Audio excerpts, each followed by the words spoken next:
Une façon de travailler au niveau des ischios. Donc, je me place au niveau du tendon. Donc, j'ai localisé le tendon. Et puis là, je vais lui demander une contraction isométrique. Donc, Pierre, tu vas amener ton talon vers ta fesse. Juste 30% de ta force. C'est ça, pendant 6 secondes. Et ensuite, tu relâches. Et puis là, ensuite, j'ai une fenêtre d'opportunité de plusieurs secondes pour un plus grand relâchement du tendon et du muscle. Donc, on peut le refaire encore. Tu amènes ton talon vers ta fesse et garde ça 6 secondes. Et tu relâches. Et quand il relâche, ça nous permet de faire un meilleur travail, parfois plus profond, puis plus de relâchement. La première chose, c'est de palper pour arriver à trouver la tubérosité ischiatique. Donc le truc, c'est de commencer un petit peu plus bas. Et quand vous allez buter sur un os, ici, c'est forcément la tubérosité ischiatique. Donc les muscles ici des ischio-jambiers vont se regrouper, vont converger et ça devient un tendon. Donc on a déjà vu quelques techniques au niveau des ischio-jambiers. Maintenant, on va travailler plus spécifique au niveau du tendon. On peut le travailler comme ceci avec le bout des doigts. Donc, on peut faire des mouvements qui vont être longitudinaux. Puis, on peut le travailler aussi en transversal. Donc, je peux faire des allers-retours sur le tendon. Et souvent, si c'est exigeant pour les doigts, je vais le travailler avec mon coude. Donc, je vais venir remplacer mes doigts par le coude.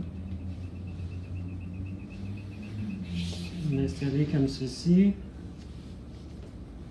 Et puis, parfois, ça prend quand même une bonne pression pour arriver à travailler en profondeur dans le tendon. Est-ce que ça va, Pierre? Donc là, je suis en train de faire des mouvements transversaux sur le tendon.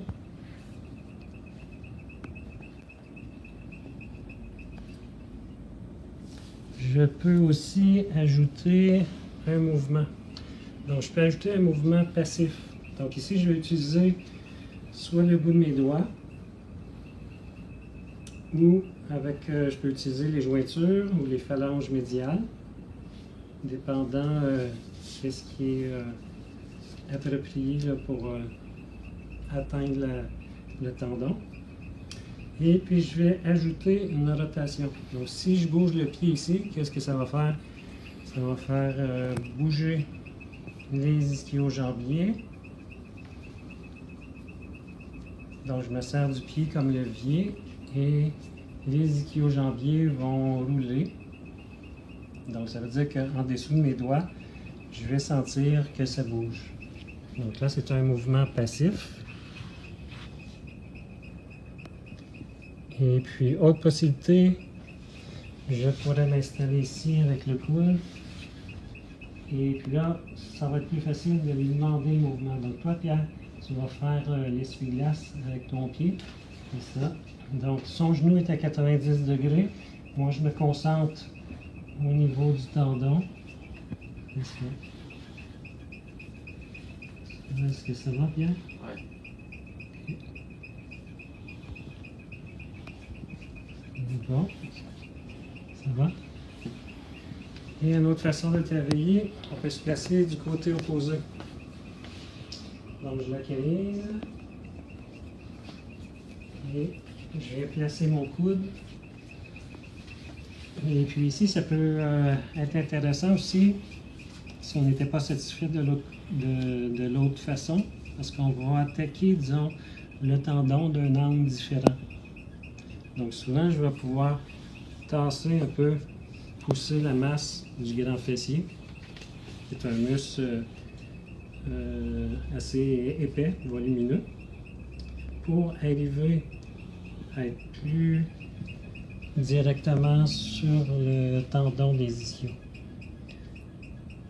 Donc, je peux m'installer comme ceci et je peux même aller un peu plus vers l'intérieur pour travailler une partie du tendon du grand adducteur. Donc la personne va parfois le sentir dans ses adducteurs aussi. Donc c'est très proche du tendon des ischios puis du grand adducteur. Si j'ai une pression vers le sol, et puis ensuite je peux me laisser tomber dedans puis aller vers les pieds.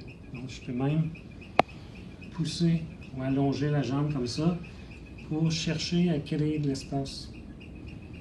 Donc en plus de faire des mouvements